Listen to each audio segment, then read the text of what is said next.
The premium subcompact crossover space in the Philippines only has 2 cars that come with all-wheel drive, and I have one of them right here. This is the refreshed 2021 Subaru XV I-S with eyesight, the top-spec Subaru XV or Crosstrek here in the Philippines. And in this video, we get to review it and drive it. Let's do this.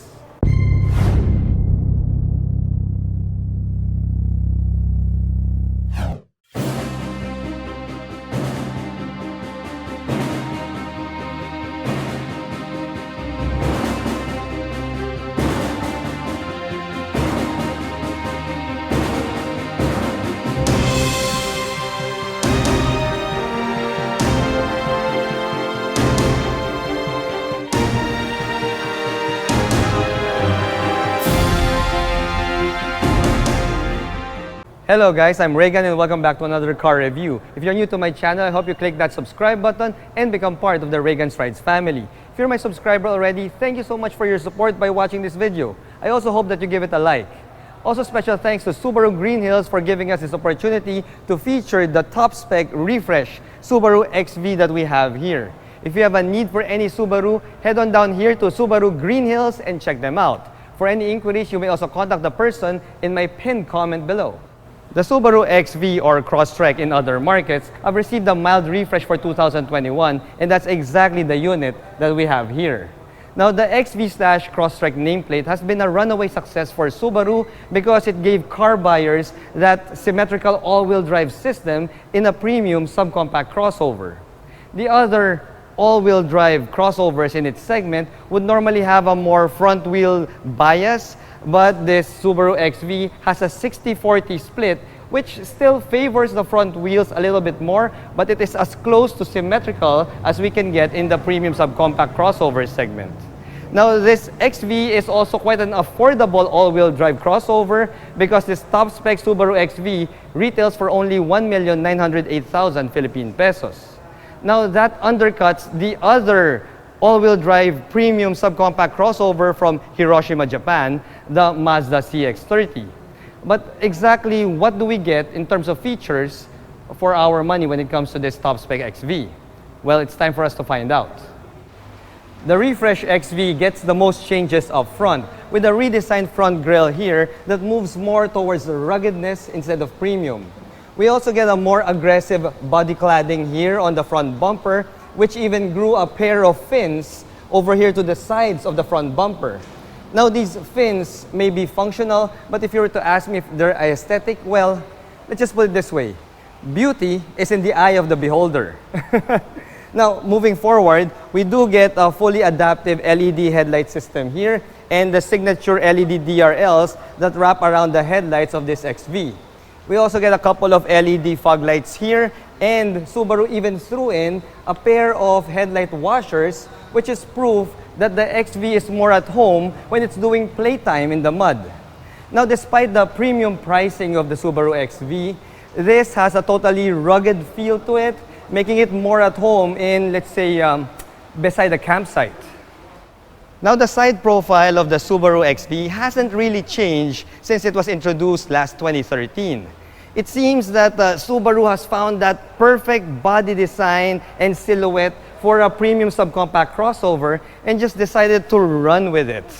Now anyway, this top-spec XV gets power folding side mirrors with LED turn signals, and we also get these functional roof rails up top and also a set of 18-inch wheels. Now, if you look at these wheels, the design kind of reminds me of that Beyblade toy, you know, the Beyblade toys for the kids. Yeah, and it kind of matches that fun and quirky character of the Subaru XV. Now, these Beyblades, these wheels are wrapped in 225/55 R18 tires. Behind these wheels, we get ventilated disc brakes on all 4 corners. Glad to see that. Plus, we have a pretty premium set of suspension bits in the XV. We have a McPherson suspension in the front and a double wishbone setup at the back. I'm glad to see that despite being a subcompact crossover, the XV doesn't come with rear torsion beams. Anyway, Now when it comes to the ground clearance, the XV gets a really robust 220 millimeters of ground clearance, making it the category leader when it comes to ground clearance amongst its peers. The XV's rear end is rugged, and that's exactly what it's meant to be. You see, there's no confusion here, no pretensions. This all-wheel drive XV is as rugged can get. Now, we do get LED taillights here that is in the typical Subaru design, and we also have some body claddings found here at the sides of the rear bumper, which accents that rugged nature of the XV. Now, we also have a body-colored area here that has it's been designed to look like a rear skid plate. So I'll give it that because yeah, the XV is really meant for some nice rough and tumble playtime in the great outdoors. Now when you pop open the manual liftgate, this is a manual liftgate which is pretty typical amongst the subcompact crossover segment. We get 385 liters of trunk capacity. Now, how large is 385 liters? I have here my medium-sized luggage, and as you can see, it could easily fit inside the trunk of the XV. We still have some space here at the sides for smaller items as well. Now, if 385 liters is a small space for you and you need more, we could always tumble down the second row seat backs, and that will give you 1,220 liters of cargo capacity. Now, that is quite decent, although it's not as big as the cargo capacity of, let's say, the Honda HRV, but it is still quite serviceable.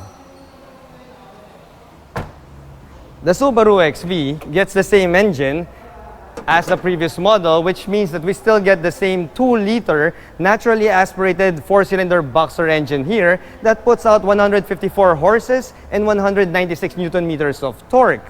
Now, we don't get that larger 2.5-liter boxer engine or even a turbo here, but for regular daily driving duties, this power output should be decent enough. Now, we also get Subaru's Lineartronic CVT here, which has been tweaked a little bit to give it a bit more of a response or to add more responsiveness during the drive.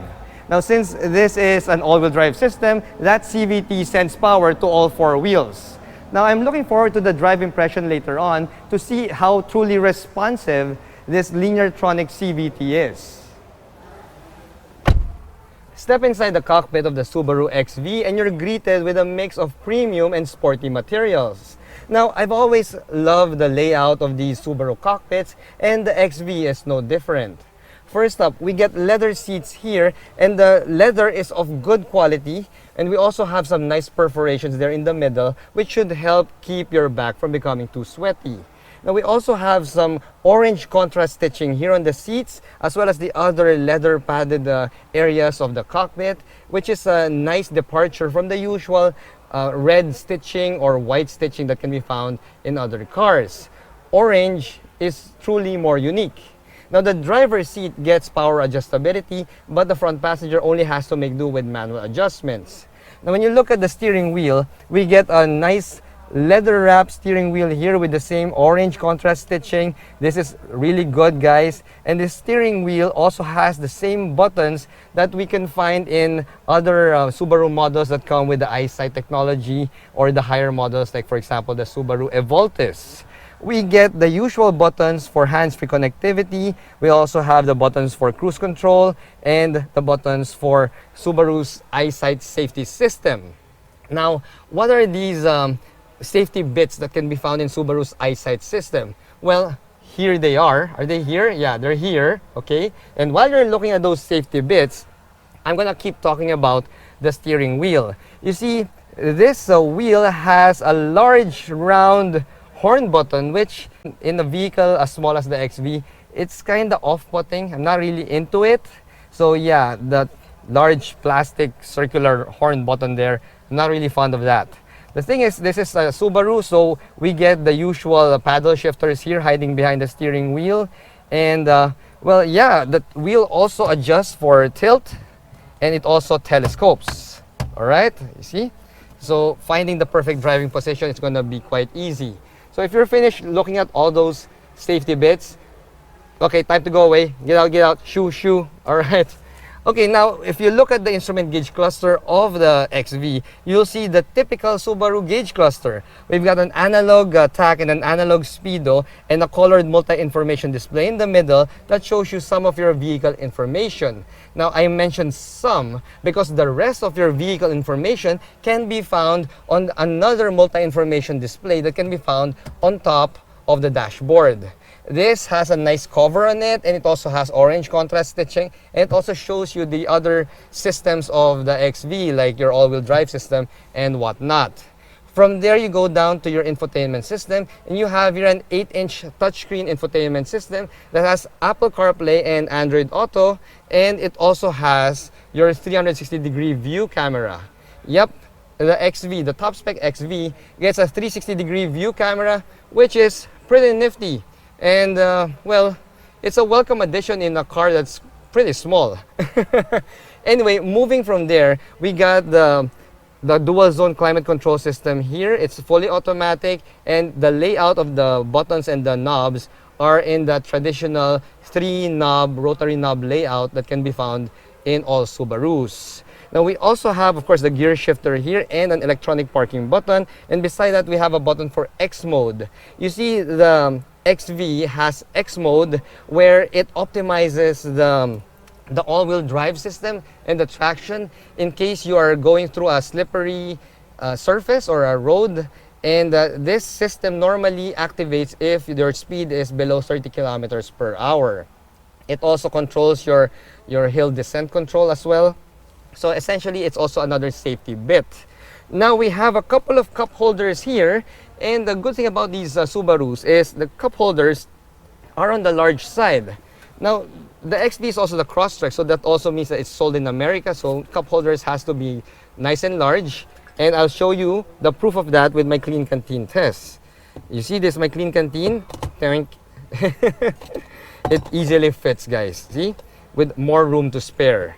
Now, we also have here a leather padded center armrest, and we also have a nice cubby there in the middle, which also houses a couple of USB ports. And it's good to have USB ports there because the back seat doesn't really get any charging ports. Now, aside from that, we also have a USB here underneath the climate control system. So when it comes to charging duties, yeah, the XV can deliver. Now, we also have a sunroof here, a regular sunroof. This is not a panoramic sunroof, but at least the top spec XV gets a sunroof for people who love the sun. And we also have a couple of buttons here that turns off your lane departure warning and other safety bits. Now, when you look at the entire cockpit layout of the XV in terms of materials, as I mentioned, I am truly fond of Subaru cockpits, and I love the interplay that they did here when it comes to different textures and materials.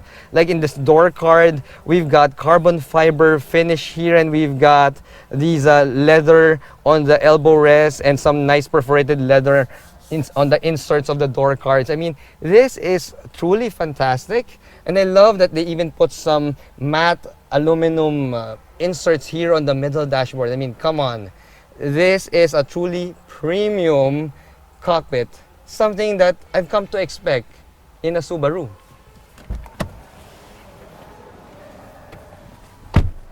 The XV's back seat is pretty typical of a subcompact crossover. I'm 5'6", guys. This is my driving position here. As you can see, I got a good 6 inches of knee room. That's actually pretty decent for a premium subcompact crossover, but for the headroom, we only get around 4 inches of headroom here. So if you're an average Asian like me, it's not really gonna be a big issue. In fact, you could even put a third person in the middle, although that third person will have a bit of a pinched foot room here because the center tunnel is a bit on the high side. Now, for toys, guys, that's something of a disappointment here in the top spec XV because we don't really get too much toys. There's no rear AC vents here. You don't even have a USB charging port, but at least we do have a center armrest here in the middle, and it also comes with 2 cup holders. So aside from that, guys, we also have some ISOFIX anchors, but other than that, well, that's the only thing that you can get. Now, let's hop back to the driver's seat and take this XV out for a quick spin just to see what kind of performance or responsiveness we can expect from its newly tweaked CVT.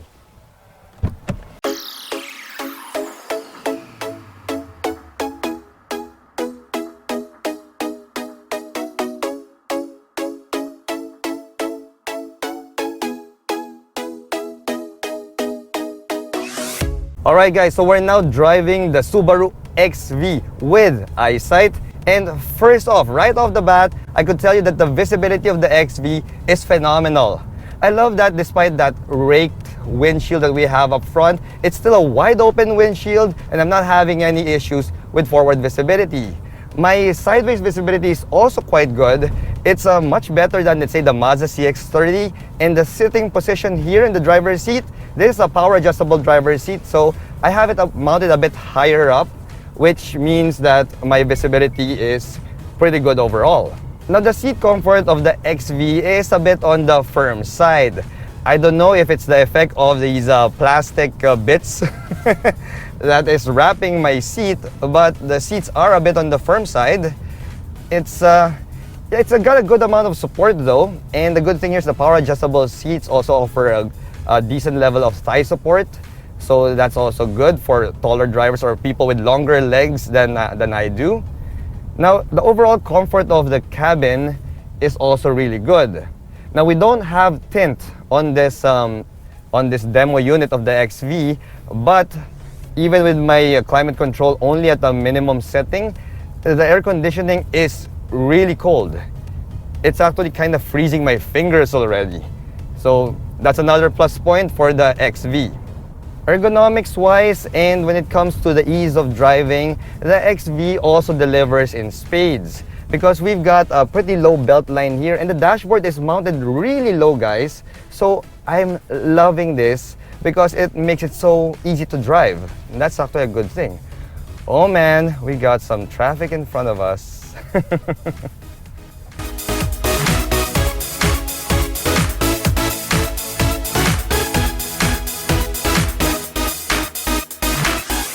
Now the steering feel of the XV, this is an electric power assist system. It has a good amount of heft. It has a decent level of tuning to it. Although I did spot a bit of a dead spot right smack in the center. It's just a small spot right in the center of the steering. So yeah, I think it's really more because of that electric power assist system more than anything else. But if you are not really much of a performance driver, if you're just going to use this for daily driving duties, you wouldn't even notice it. It's just that I'm doing this review, that's why I noticed that dead spot. It's right there in the center. Now the suspension of the XV is quite planted. It's tuned more towards the sporty side, which is what I'd expect from a Subaru. It doesn't have too much body roll or lean going into corners at a faster clip. And the good thing there is it absorbs road imperfections and humps pretty well. See, we're taking this corner a bit more aggressively, and while there is some body lean there, it's not really as bad as some of the other subcompact crossovers out there that really just leans like there's no tomorrow. And now we're in sport mode and I'm trying to do a bit of an acceleration run here. I'm now using the paddle shifters and downshifting is pretty decent. Not so aggressive though. I would have liked it if it were a bit more aggressive with the downshift, but it took a bit of a split-second delay before it gave me the goods. But in terms of acceleration, you do know that you are driving a CVT. There is that CVT drone at the start, and then once that rubber band effect is done, then you know that you're on your way. But yeah, despite the slight tweaking of the CVT to make it a bit more responsive, well, the XV still tells you that it is still driven by a CVT transmission. Right now we're in sport mode, and I'll try the paddles. Let's go. So this is a simulated gear because we are in a CVT. Right. So yes, the paddles are a bit more responsive than the other paddle shifting systems that I've tried. It gives me a feeling as if I'm not driving a CVT when I'm using the paddles and when I'm in sport mode. Now that's the thing. We are in sport mode now, and this XV comes with intelligent and sport mode. That's the SI system that Subaru has. Now you can keep it in sport mode all the time, and that's what I've been doing. Because, well, intelligent mode, well, while it prioritizes on fuel efficiency, it's kind of called the boring mode. That's how I would term it. Because, yeah, the car feels heavy and sluggish when you're in intelligent mode. Doesn't really feel too intelligent. But when you're in sport mode, like what we are in now, let's go. There you go, yep. Sport mode really tells me that I'm driving an actual Subaru.